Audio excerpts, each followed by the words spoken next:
नमस्कार साथियों, पाठशाला के इस डिजिटल मंच पे आप सभी का स्वागत है। हार्दिक अभिनंदन। कैसे हैं आप सभी लोग? ठीक है, यूपी पुलिस के अंदर जो कंप्यूटर ऑपरेटर की वैकेंसी आई है उसके बारे में आज हम चर्चा करने वाले हैं। ठीक है, बहुत सारे विद्यार्थियों को ये दिक्कत थी और पूछना भी था कि सर फॉर्म कौन कौन भर सकते हैं, इसकी योग्यता क्या होगी। तो देखिए, कंप्यूटर ऑपरेटर ग्रेड ए की ये वैकेंसी आपके 1000+ पदों के लिए वैकेंसी है।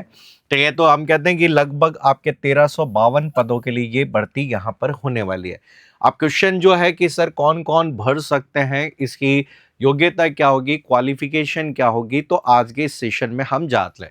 तो शैक्षिक योग्यता की बात की जाए तो मान्यता प्राप्त ठीक है बोर्ड से इंटरमीडिएट परीक्षा भौतिक शास्त्र और आपके गणित विषयों के साथ उत्तीर्ण होना आवश्यक है। पहली जो क्वालिफिकेशन जो है, तो मतलब यहाँ पे आपको देखिए, ठीक है, सेकेंडरी लेवल आपका यहाँ पे जो 10+2 आपका होता है वो, ठीक है, जिसमें भी आपके पास में फिजिक्स, ठीक है, फिजिक्स और आपके साथ में क्या होना चाहिए, मैथ्स वाला जो पार्ट है वो आपका होना जरूरी है। ठीक है, ये फर्स्ट चीज आपकी कंपलसरी है, आपके ये पहली चीज कंपलसरी। अब सेकंड चीज बात करें, ठीक है, सेकंड जो भाग आपका दिया गया है उसमें कहा गया डोडेक विभाग से कंप्यूटर में ओ लेवल की परीक्षा।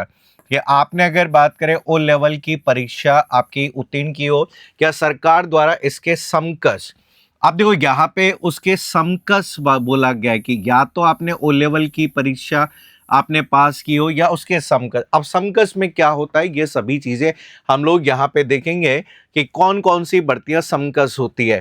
तो या फिर आपके यहाँ पे दिया गया है कि प्राविधिक शिक्षा परिषद उत्तर प्रदेश में कंप्यूटर अभियंत्रण, कंप्यूटर साइंस कह सकते हैं, आपके सूचना विज्ञान, सूचना आईटी आपकी बात की गई है, या इलेक्ट्रॉनिक्स, ठीक है, इलेक्ट्रॉनिक्स इंजीनियरिंग में डिप्लोमा या सरकार द्वारा उसके समकक्ष मान्यता प्राप्त कोई भी आपकी ये। तो सरकार ने यहाँ पे कहा कि अगर आपके पास में पॉलिटेक्निक डिप्लोमा है तो भी आप इस भर्ती के लिए एलिजिबल हो। ठीक है, तो आपकी कंपलसरी है, पहली तो है, और दूसरी आपकी यहाँ पर है। अब दूसरे में समकक्ष की बात करें तो भी दिक्कत है। तो यहाँ पे बहुत सारे विद्यार्थी पूछ रहे हैं कि साहब समकक्ष में क्या आएगा, तो देखो समझो, एक और चीज ध्यान रखनी, अधिमान्य अर्हता में क्या दिया गया है कि प्रादेशिक सेना में न्यूनतम 2 वर्ष की अवधि तक की गई सेवा, राष्ट्रीय कैडेट कोर में बी प्रमाण पत्र, केंद्रीय या राज्य सरकार द्वारा मान्यता प्राप्त हार्डवेयर और कंप्यूटर नेटवर्किंग का पाठ्यक्रम सफलता। अब ये कब आपका होगा कि जब दो विद्यार्थी, हम कहते हैं दो या दो से अधिक विद्यार्थियों के अगर बराबर अंक होंगे तो उस दशा में क्या किया जाएगा कि यहाँ पर जिनके पास में ये इनमें से कोई भी डिप्लोमा होगा उनको ज्यादा योग्यता देगी। अब समकक्ष की बात कर लेते हैं। ठीक है, तो यहाँ पर एक लेटर था और उस लेटर के जवाब में पूछा गया कि भाई समकक्ष में कौन कौन से डिप्लोमा शामिल किए गए हैं।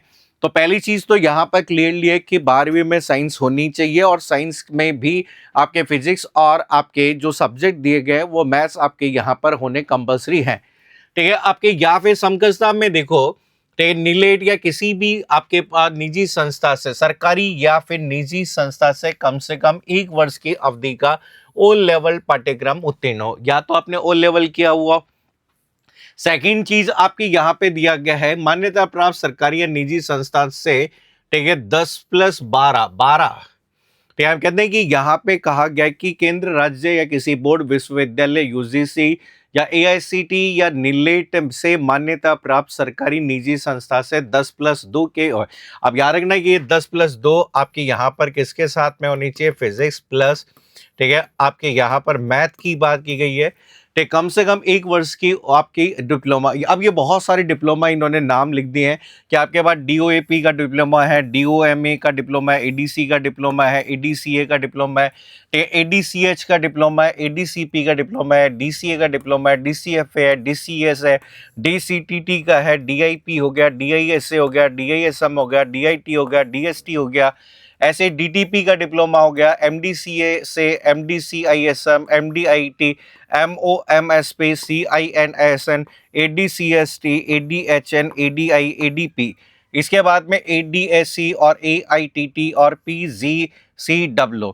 तो आप कहते हैं इतने सारे डिप्लोमा होते हैं कंप्यूटर में। देखिए, मुझे भी पहली बार पता चला कि इतने सारे पीजीडीसी के अलावा इतने सारे अन्य डिप्लोमा भी होते हैं जो कंप्यूटर में किए जा सकते हैं।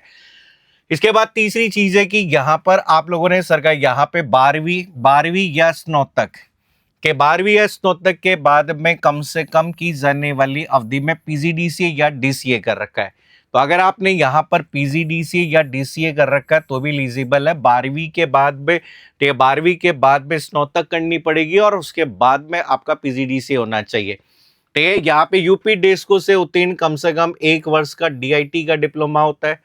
स्नातक स्तर पर एक विषय के रूप में कम से कम 1 वर्ष तक कंप्यूटर साइंस आपने पढ़ा हो।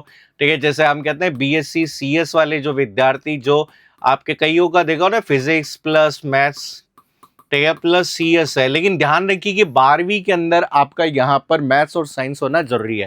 ठीक है, इसके बाद में देखो आप लोगों ने क्या कर रखा है, बीएससी आईटी कर रखा है, एमसीए कर रखा है, बीटेक कर रखा है, ए लेवल, बी लेवल, सी लेवल कंप्यूटर के कोर्स कर रखे हैं, बीसीए कर रखा है, एमएससी साइबर लॉ कर रखा है, बीएससी में कंप्यूटर साइंस या कंप्यूटर एप्लीकेशन एक विषय के रूप में कम से कम किसी 1 वर्ष में अगर किया हुआ है, तो ये सब अगर आपने कर रखे हैं तो भी एलिजिबल है। लेकिन आपको मैं बार बार कह रहा हूं कि सेकेंडरी लेवल, ठीक है, सेकेंडरी लेवल जो है हम कहते हैं कि बीएससी, ठीक है, सेकेंडरी लेवल जो है जिसमें आपके पास में फिजिक्स, ठीक है, प्लस मैथ आपकी होनी क्या है, कंपल्सरी है।